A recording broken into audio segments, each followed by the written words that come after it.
Deconstruction. What's up, everybody? It's the Hard Deconstruction. You can find us at hardyconstruction.tumblr.com, youtube.com/hardyconstruction, as well as facebook.com/thehardyconstruction with your host, Alex. Snake. And? Thea. Somebody playing Metal Gear Solid today, or is that just... Yes. Okay, or Super Smash Brothers. Very good. So today's film is... Dead Girl. Dead Girl is a 2008 film directed by Marcel Sarmiento and Gadi Harrell. Did I get that right, Thea? I think so. It's about two high school boys that discover an imprisoned two high school boys. They really don't look like high school Right, boys. I'm gonna get to it. Let me try to get this again because I think I'm mentally ill. I don't know. Two high school boys discover an imprisoned woman in an abandoned mental asylum who cannot die. There we go. Written by Trent. It's written by Trent Haga. I've seen him in a couple of trauma films, or I know he's a part of them. I think he was like part of the Renaissance in some of their movies, starting with Tromeo and Juliet. I think he does. Stars Shiloh Fernandez, Noah Sagan, Candice Acola, and some other people. So this film, do you guys have any history with this film and hearing about it and stuff like that? I heard about it a lot. I tried to watch it one time, and I only got 5 minutes in. Really? And I was just like, they're just so bro-y for me at the beginning. I opted out that time, but I was like, I want to give it another shot because I'm curious now. I mean, I thought a VHS bro-y kind of thing when I was watching. Yeah, like a little bit of that, of just being like too bro-y. The first time I heard about this, I was like, because I go to a lot of entertainment websites like ain'titcool.com, and just film websites a lot, and they spoke about this film hitting the film circuits. And the all that shit, and they kept saying, "Oh, really good reviews about it, Dead Girl." And I was like, the premise was just like these people find a dead girl, and I was like, I had no idea what it was about. Then I was hearing more about the rapey aspects of it, and I was like, yeah, I'm not really interested. I didn't know if it was just like, because all these people are saying it's so good, but then the premise sounds just like some kind of weird porn film that you see on like Showtime. I always saw the cover of it on Netflix and stuff, and the poster design is really cool. The poster is really cool. It's this woman's lips. Was it horizontal or is it?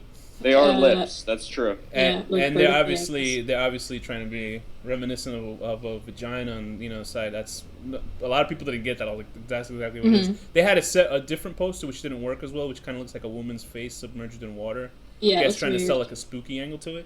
But I wasn't really interested in the film because I was just like, the idea of it, like I don't really want to see somebody get raped for a while. You know what I mean? Not for a while. Yeah. You know what I mean? It's zombie rape. Right. To me, like the premise didn't sound that interesting. It sounded like some kind of shit you'd see on some late night channel.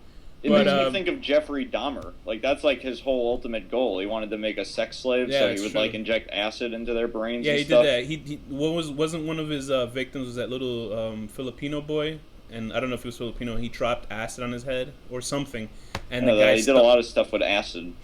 The kid stumbled out in the public, and the cops were like, "What the hell's going on?" And Jeffrey Dahmer walks out, and he's like, "Oh, this is my lover. We just had a little fight." Yeah, they brought him back. And then the cops were like, there was "Oh, a guy okay." who actually escaped to the cops. I feel like we talked about this. Yeah, we did, and that's how they brought him back. And that's how like the cop that showed how people just dealt with homosexuality back then. They didn't even want to bother with it, so the fucking poor kid became lunch. Anyway, with this movie. I know it was very insensitive of me. So with this film, after I saw the ABCs of Death with the section D is for dogfight, I love that visually. It's one of the best things I've ever seen. So I was like, oh shit, this guy directed Dead Girl, this movie that I've heard about for Oh really? That's the same guy? Exactly, that's the reason why I wanted to watch this, because like this guy did such a good job with this. I don't know, was it Marciello or the other guy? It was Marcel. He wrote and directed D for Dogfight, but he didn't write Dead Girl. Okay. Yeah. So I think maybe that might have been the difference. difference. Shorts. Yeah, I think so too. No, I actually think technically the film looks really good. But let's start out. How would you guys explain how this movie starts out? Two bros. Two bros. I was very afraid because magoosh. Two guys that are trying to like out hair grease each other. They're almost like a trench coat mafia without the shotguns. And they looked like the guy from Twilight. Oh, speaking of which, and he's in Harry Potter. Rest in peace, Uncle Vernon. Oh, I know, I saw Although that. this is a little outdated because by the time this comes out, it'll be old news. But from Harry Potter, Richard Griffiths. Is that was his name? Yeah. Richard Griffiths. Yeah, he was cool. He was also a Naked Gun. He was. He was the guy in the wheelchair. That guy was awesome. He was in Sleepy Hollow. I love him in that. Oh yeah, he was good in everything. He was a really good English character actor, British. I don't know how you saw that out. But anyway, this film starts out with these two high school kids who are pretty much outcasts, right? One of them, and I was looking at them and I was like, "This is college, right?" Because the way these actors they're so old, they're like 30. They're supposed to be 17. Right. For the whole thing, I was like, I can't really, suspend disbelief for this movie. But when the guy says, "Oh, I wish I was 15," and I was like, "No way." Then he says, "I'm 17." I was like, "Get the fuck out of here." He looks like 26. Yeah, I was thinking he must have been like super senior. He was left back like 3 times or something. Left back. I think he started the fucking school. But there's these two guys, and their names are Jeff. No, wait, is it? No, not Jeff. JT. JT and Ricky. Whose name you hear said like 8 million times. Yeah, come on, Alex. Get with the program. That was one of my main big problems Ricky. That was one of my big problems in the beginning, because they were broing it out, and it kind of felt like the writing at the beginning was really shitty. Like, because they're saying each other. It goes in and out, yeah. They were saying definitely some shitty writing moments. They were saying each other's names to each other, like if they didn't know each other, like if they were trying to remind themselves, like they had some onset of like fucking some brain disease where they couldn't remember anything. Because the guy would be like, he's JT, and he's like, "Yeah, Ricky, what do you?" And I'm like, "Why the fuck do you have to say your friend's name? It doesn't make any sense." Like, but that's just like a nitpick. There's only 2 people in the room. Who else would you be talking to? I think the whole point, whoever wrote the script, was like fighting the onset of like some sort of. Well, it's like when you write, like it's not natural for somebody to say, "Hi, I am JT." So you got to find excuses to say it so the audience will learn the name. But they took that too far, I think. Yeah, I think. Yeah, there's a lot of movies where you don't know the character's name. Like, who is that? But this one, they make sure, but like, that's JT and Ricky. There's only like 5 principal characters in the film, and you'll know all of them by the end of it. Except for you hear like 8,000 times. I feel like maybe he was like, okay, well, the 2 actors kind of look the same, so maybe if they just say each other's names a lot, they won't get them confused. Well, then you got that distinguishing 3 scratch mark cheek thing going. That's right. Yeah. That helped. That really did help me, though. That you could tell. One of them, the Shiloh Fernandez, who plays Rick, he's in the new Evil Dead. I think he plays the brother of the girl with the drug problem in it. And I hear his name a lot because I think he was in Twilight, and he was in that movie with who's that blonde hot girl with the big eyeballs about werewolves? It was like Red Riding. Oh, she was in that. Seyfried? Yeah, she was also in that fabulous lesbian movie where she was making out with that hot old redhead. Yeah, exactly. Mm-hmm. So anyway, he has this kind of look to him that has like there's just a little touch of ethnicity to him. Do you know what I mean? Because you look at him. He does have big eyes. You're right. But Shiloh Fernandez has that kind of almost ethnic look, but he can kind of pass it off. He's not, you don't see him shaking maracas or anything like that. Yeah. And he's playing the. That would be cool, though. If he was making background music while they were like, doing their messed up deeds. He just he's like, guys, I really have to object, but also play maracas. And the other guy's that like a bongo or something. The other guy's really Italian. He speaks with his hands and has a grinder with like a monkey next to it. All right, so the 2 guys, JT and Ricky, they seem like well enough, just kind of outcast, nothing too evil. But we find out that that's not the case within 15 minutes of the film. While they're broing it out, which seems kind of like it sort of felt really forced that these 2 guys just drink beers and they find this abandoned. He's like, let's go to the asylum. We've never been. We always say we're gonna go. Let's go. They go to this asylum and bring us right to it in this script. Yes. Right, they just go straight to it, and they're destroying rooms and shit like that. And there was this, they run into this black dog. Do you know what kind of dog that is? Is it anybody know? I don't know. I thought I was trying to like identify it. Those are the dogs that you see in those old etchings that like might have been like a Doberman or something, but I didn't that was not a Doberman. That was some sort of weird mutation of something. But this director knows what he's doing with dogs, with These for Dogfight and this dog. Like he picked a really good. Those are those dogs you see in etchings of like hell and stuff. Maybe he's in the bestiality. When they're he wanted to do that one, but the studio said no. He's probably know a lot of weird shit. Yeah, and I like it. Like visually, I think it's still it wasn't visually as good as D's for Dogfight, but then we're looking at something that's really constrained. But it was still like visually it was. There was some really interesting well put together. I think there was some interesting stuff that you can almost be like, oh, this looks like it's a fucking first time student film kind of thing. But then also you're like, wow. Like there's a part where Shiloh's having a fantasy about the girl that he's really into, is Joanne, And that was like the dream scene, right? Right. I always thought it was. I almost thought it was gonna be some sort of like masturbation scene. That's what I thought too. I was like, is this guy? He masturbates like a woman or something? Because he's thinking about her smiling at him. Like, who the fuck? I think, sorry to. You know what? Not all men are pigs, Alex. Some of us like to think about women smiling. Do you just like you don't think about just a girl going to the shopping center and just buying her shoes and that's it? In a sexual way. I think of trees with like branches blowing the wind. My masturbation fantasies are like one of those. The sunset. Mine are like douche commercials, just girls like having fun and going to gymnastics and shit and living their lives. Anyway, so these two guys, they escaped this rabid. Well, it's not a rabid dog, but it's a dog that lives at the asylum for whatever reason that is. It almost seems like that's like They never explain it, and I wanted it to be something cool. It almost seems like happened. It almost seems like the Cerberus at the gates of hell. Do you know what I mean? Like a dog kind of thing. Maybe that's what it is. Hey, but Harry Potter. Very good. Okay. So they go into this one room, and JT sees this girl who's under some sort of plastic wrapping, and they remove it, and this is way too much for Ricky, so he decides to leave. And nobody really makes any morally good choices in this film, because why doesn't he just? It's so he could call the cops, right? Yeah. But I think that the writers are like, the movie's over, after he calls the cops. Yeah. Do you know what I mean? So I understand like that, but I mean it really is lapses of judgment in this film all the way through. Especially from him, so I almost see him as corrupt as the guys who actually go and start, doing their shit to this girl, because he had the power to call cops. It's almost like people that remember that in New York City there was a guy who was pushed into train tracks. Yeah, and there were people just standing there watching him. There was a guy who went and took a photo of the guy right before he got hit by the train, and they put it as the cover of the newspaper here. It was fucked up. So it's just like, when do you become as guilty as the people who actually do it? Do you know what I mean? But what this film is, when they find the body, I think JT comes back. He's shooting gun. I really thought the gun was going to play back into the film, because he's going to shoot. What do you guys would say Ricky's life is? Like, who the hell has a gun when they're 17 walking around with a gun? Go to Chicago, man. There's like plenty of 17 and 16-year-olds that have guns.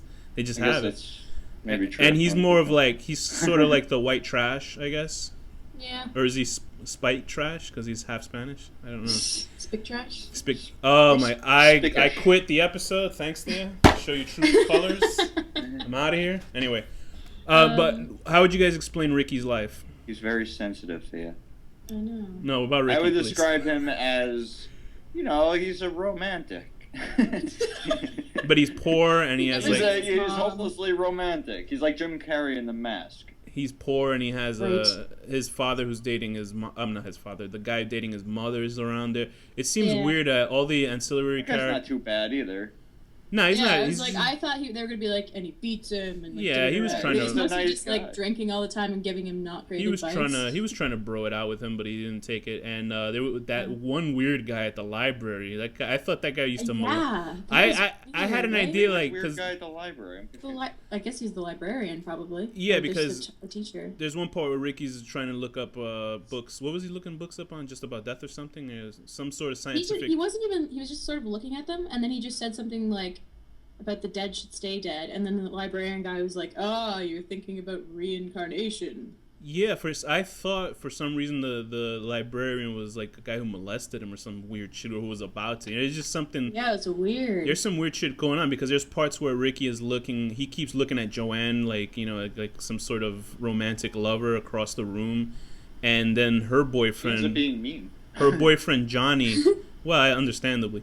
But her boyfriend Johnny is this big, tough, like chiseled G.I. Joe looking guy, and I thought on him. He gives a look back to Ricky that I almost thought like he was gay. Yeah, so did I. Like that look lingered on. That down. That look lingered on a little bit too much. Yeah. So anyway, JT comes back to Ricky and he's telling him, "Listen, I got to show you something. I really got to show you something." And they go back to the room and they find out, Ricky finds out that JT actually killed the girl, but she's still alive.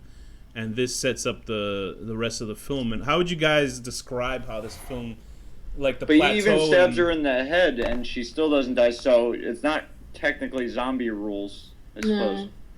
Oh, no, I think he stabbed her in the face, didn't he? Or I thought it was. He stabbed her right in the top of the head at the end. Oh, really? Oh, okay. Yeah. Mm-hmm. So what would you guys say? What plateau and which how the direction of this film went for you guys. Who goes first? I'll go first. Again with the bros, and there's a lot of like forced weird dialogue and strangeness, but minus that, pretty cool movie.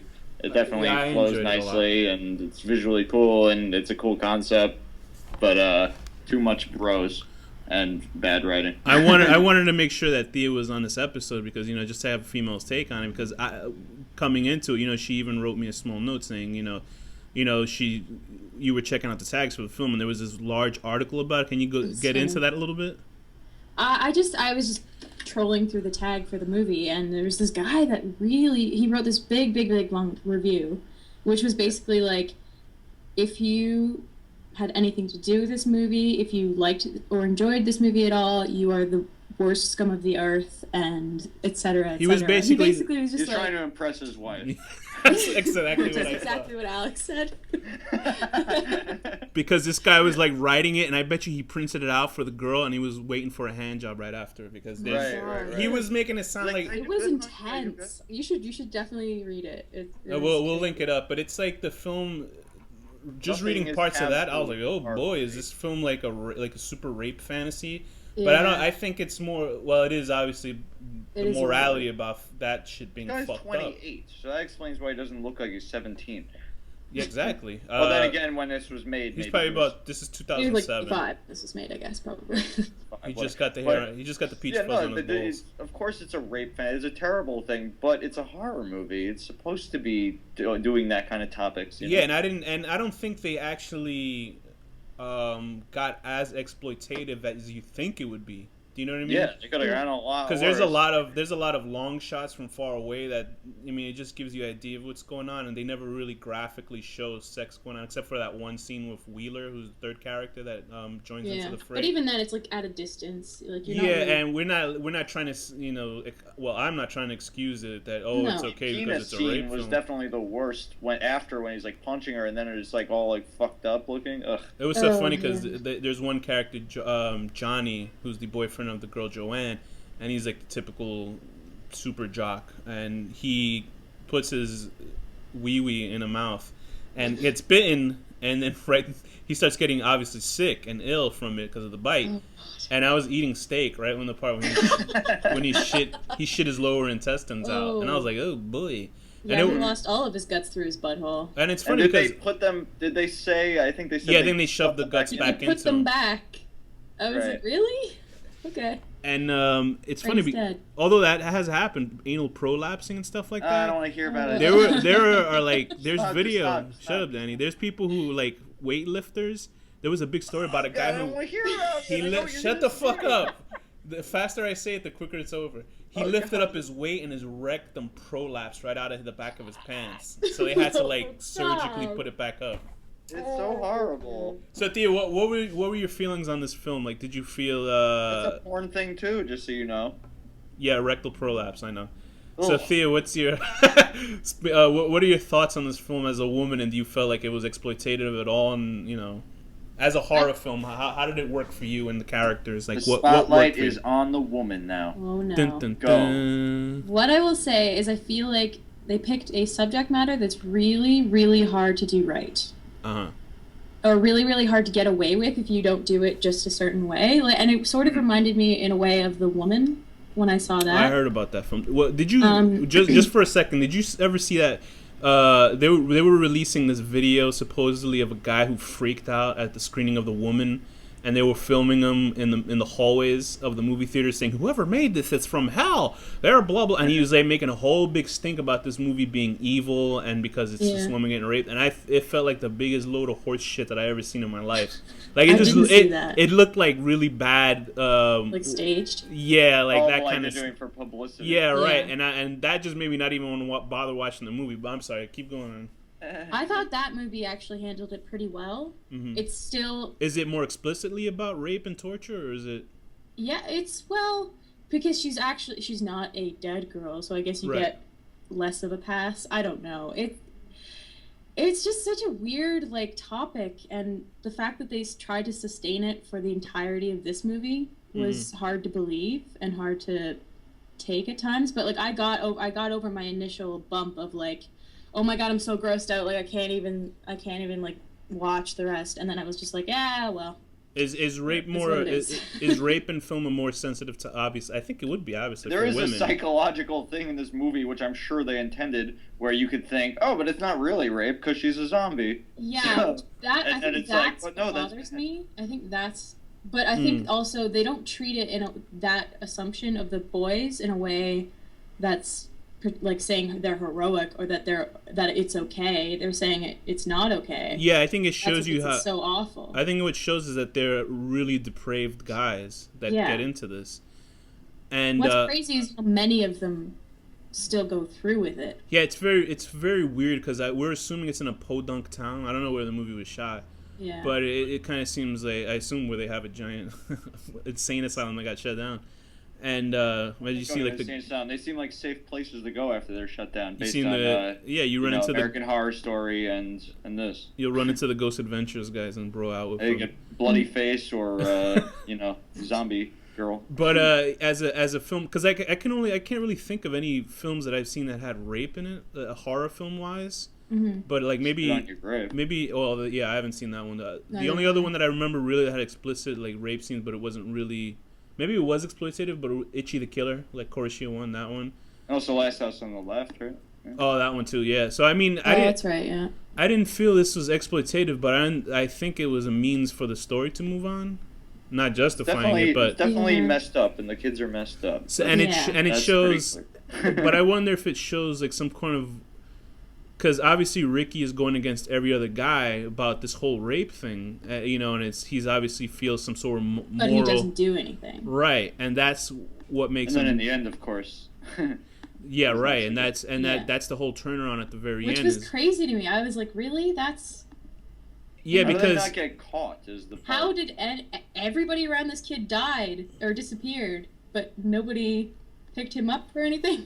Yeah, and it's so funny. And because... also, I don't understand the. Like, if we're talking the zombie is a real disease, okay? You can fuck it, but you can't get bit by it. I always wondered... No, yeah. I always thought, could you get it as, like, some sort of venereal disease? Are they using condoms? No, I think they're all just, like... I don't think so. Ejaculating, and then that's it. For me, and if the thing got rid of all of its insides, like, based on that guy shitting out his intestines, then it's just, like, this, like, bag of old cum at this point. Ugh. Oh, you're the one that brought terrible. it up. Oh god! But like towards the end of the film, there's this whole moral argument where they try to kidnap a woman, which was actually a pretty funny scene where they run into awesome.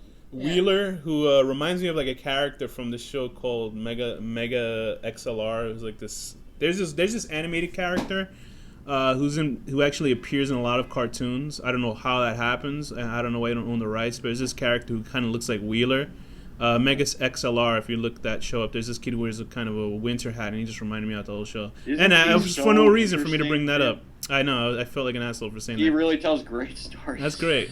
Hey, Danny, can you tell what happens in the movie? That's just so we can equal up how horrible we are at hosting this show. How horrible my story is. No, anyway, but so... That whole sequence at the end where JT is trying to convince Ricky because he kidnapped Joanne to get bitten by a dead girl. I was surprised that he didn't just have her bitten and then the rest of the film would be that.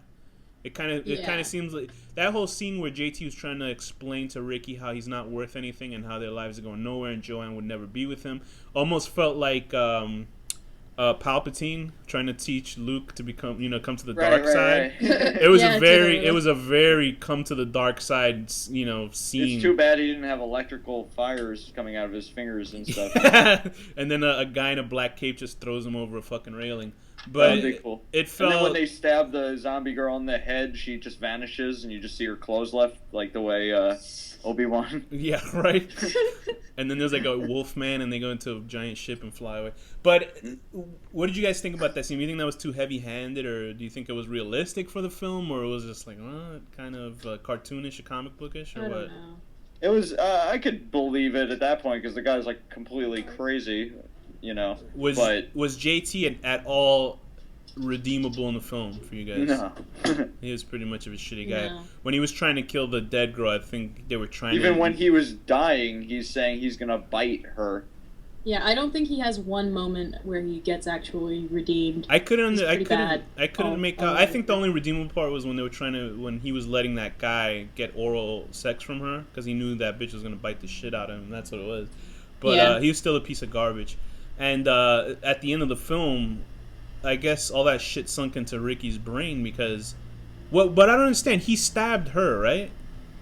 JT stabbed her. And you think he let? I'm sorry, JT stabbed her. You think Ricky let JT bite her, and that was it? And then she became the next dead girl?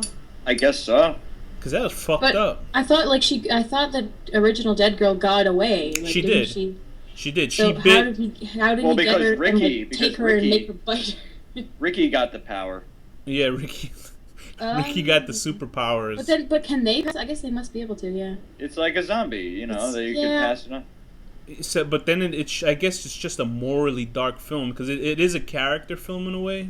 Yeah. And then with this kind of weird science fiction or horror element to it, because then it shows you how Ricky just eventually just turns into a piece of shit because he's more caring about his needs and wants than anybody else's. Originally, it was about him trying to release this dead girl, but then why would you want to release her? Why don't you just call the fucking cops and be like, listen, there's a girl tied up to this. They should open up a brothel in like Transylvania, like infect a whole bunch of men and women, and just have like a big castle or something. How great was that part when when he squeezed the bullet hole and all that pus came out? Ugh, and then he was like, okay. they were calling dibs to have sex with it. How could they be turned on? They were suggesting fucking the bullet holes, right? Hey man, people are. I thought they were. Too much. People really are depraved fucks. But anyway, I couldn't get turned on by that. So and also, if she smells like rotting meat, how could you get turned on by that? I don't know. Hey man, I dated a live girl that smelled like rotting meat, and I couldn't. I still dated her. So, what do you guys? What's her name? Say it and her phone number.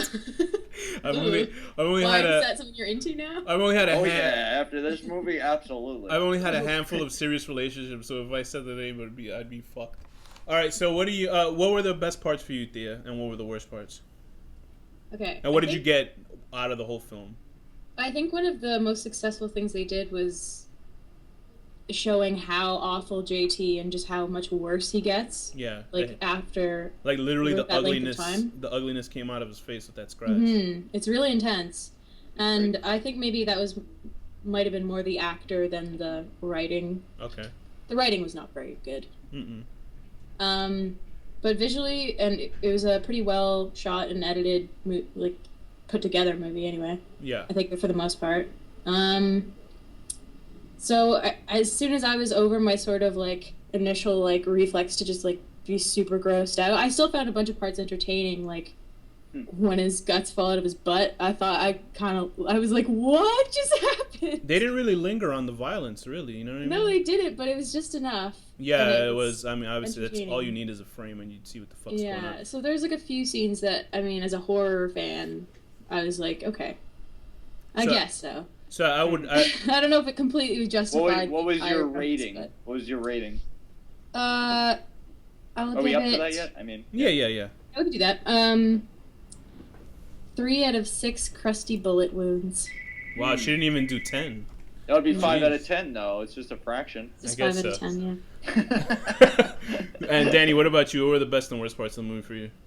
Definitely the bro-y shit. I can't stand that stuff. But the best part to me was the insanity of JT. He really, it is kind of, I don't know, he's literally it's realistic, but it's good. He's literally sitting in his underwear on his own throne. It reminds me of that guy Marlon Brando from Apocalypse. Oh, right, Kurtz. Yeah. Yeah, that kind of thing. I pretty much agree with your ideas on what was good and bad about this film. It was good. It was shot really well. It flowed nicely, although there was some sort of slow parts. So I think they just kind of padded. I think they were trying to pad it out. I'm gonna give it a 7 out of 10. Well, I guess I don't have to do 10. I could do a fraction too. I'm gonna give it a 4.5 out of 7. Is that equal to 7 out of 10? I don't know. Who cares? No way. 7 out of 10. Eating a dog. Yes, that's the worst That's the Eating worst a one dog you've ever that we done. don't Dan. know what Yes, breed 10 it out of 10 eating a dog. How about dog bites? That's the worst. I don't know. Fuck your fraction. So I'll go. I agree with what you said about all that stuff, but I'll give it like a 7 out of 10. Awkwardly putting makeup on the girl's face, horribly. This guy doesn't know how to put Yeah. lipstick on a woman's mouth. Yeah, he needs to Jeez. learn. So if that, Danny, what is our Maybe next? he was practicing to be a makeup artist, and she's a great canvas for that. So Danny, oh man, I guess you didn't really have an idea of what our next movie was, right? What's our next movie, Danny? It's the thing. No, we did the thing already. You should do the Oh woman. shit. Oh my god. Oh yeah. No idea. I was thinking either Poltergeist. Yeah, let's say Poltergeist. Ah, Jesus. I mean, oh great. So Danny, the next movie is Poltergeist. So Danny, what's the final word? Shampakan.